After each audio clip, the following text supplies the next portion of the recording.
Well, here in Spain, we're back after our 2-week break, but he's back again. How are you, Cathal? I'm keeping well, thank you, Howard. Had a great break over the Christmas period, so looking forward to hit the ground running for 2025. Yeah, I always think New Year's are like a new chapter in your book of life. It's just something that I always sort of look at.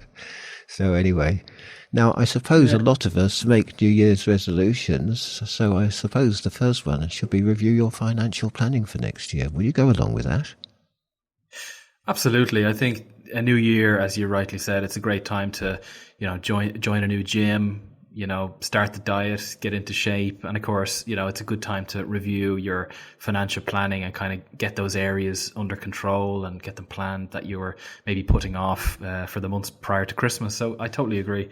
It's a good time. Usually people have more time on their hands as well. The year starts off hopefully with some breathing space, and you can actually delve into the details on some of the items that are, should be a priority. Especially in Spain, because the new year goes into the 6th of January for the Three Kings, doesn't it? So it's longer. It continues for a long time here in Spain. Well, those who've not listened to us before, what happens every week, Blevins Franks share their insights and advice on the tax and financial planning issues affecting British expatriates in Spain. Well now, how often should people review their savings and investments, and what aspects do they need to consider? Yeah, absolutely, Howard. So the new year, as we mentioned, is a time when most of us take stock of our situation and set goals to improve our health, happiness, lifestyle, wealth, whatever's most important. So this year, make it one of your resolutions to, confirm that your financial planning is on target to meet your needs and provide financial security for as long as you need to. Regular reviews help keep your financial affairs up to date and compliant. So they're really important. And so it's important to keep ahead of any developments that may affect you for better or worse. Tax rules or financial regulations can change at any time. We've seen in some of the recent budgets, and these can affect the tax efficiency and security of your existing arrangements. There may also be new opportunities that could be beneficial, but only if you know about them. As the saying goes, you don't know what you don't know. And which is why conducting your review with the help of a professional financial planner can prove very valuable. You should also consider if any changes have happened in your personal or family circumstances and what this means, and if you have to adjust your arrangements. Did you welcome any new family members, grandchildren, children, or are there any upcoming major life events such as retirement, a wedding of one of your children, a relocation? And these may also make you have to revisit your plans.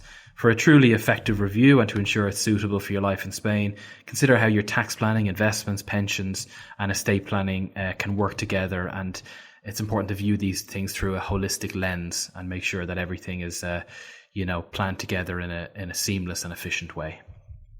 What about pensions? Would a review of your pensions arrangements and options also be a worthwhile exercise? Absolutely. For most people, their pension is key to their financial security throughout retirement. So deciding what to do with your pension could be one of the most important financial decisions you should make. We've also seen some major changes in pension legislation, especially in the UK, that could pose a risk to your pension. So personalised advice and staying on top of any changes is crucial. So I would say take time to ensure you're up to date on the latest pension regulations and to explore all of the available options. Weigh up the pros and cons and consider the tax implications and potential benefits in Spain. I would say it's crucial to make sure you take advice from a regulated professional to protect your retirement benefits from, pension scams, and do what's right for your personal circumstances and aims. We've seen other changes as well from a Spanish context with pension. So taking the wrong action on your pension could prove very, very costly. Up until recent years, it was could it be quite efficient to transfer your pension from the UK into the EU. Now with changes both on the Spanish and UK side, this could prove very, very costly. So again, I think it's important to speak with the real experts and make sure that you have a personalised plan for your pension. Moving on to tax planning, what's your advice for recent arrivals in Spain? And what about people who have already adjusted their wealth management for the Spanish tax system? Is it worth checking it every few years? Yeah, you should first make sure you know where you're resident for tax purposes, especially if you are new to Spain or spend time in more than one country. You then want to structure your investments and wealth in the most suitable way to minimise taxation here in Spain or the UK or wherever you have financial interests while still meeting your tax reporting obligations. It's important to research the local tax regime to establish what opportunities it may provide to residents if you structure your assets correctly. With all of the automatic exchange of information that goes on these days, you need to ensure that you get it right. Your local tax offices receives financial information about your offshore assets without having to even ask for it. Cross-border tax planning is complex, so take specialist advice to achieve peace of mind and potentially secure significant tax savings. Finally, how important is it for people to carry out an estate planning health check to ensure everything remains in order to meet their wishes and save their heirs unnecessary tax? Yes, a very good question, Howard. It's vital to review your estate planning when living in Spain. Here in Spain, both succession tax and succession law work very differently to the UK. So you need to be aware of both sides of the equation in terms of how you might be exposed to inheritance tax in the UK, changes in domicile, the new UK long-term residency plan, and also here in Spain where, it's a different system and a different type of tax applies. So we've seen increase to inheritance tax in the UK, and for people who are looking to leave the UK, there could be major opportunities to capitalise on and potentially mitigate this 40% inheritance tax. As many people will be aware, for example, that Spain's forced heirship rules could automatically pass a significant proportion of your worldwide estate to your direct family, whatever your intentions.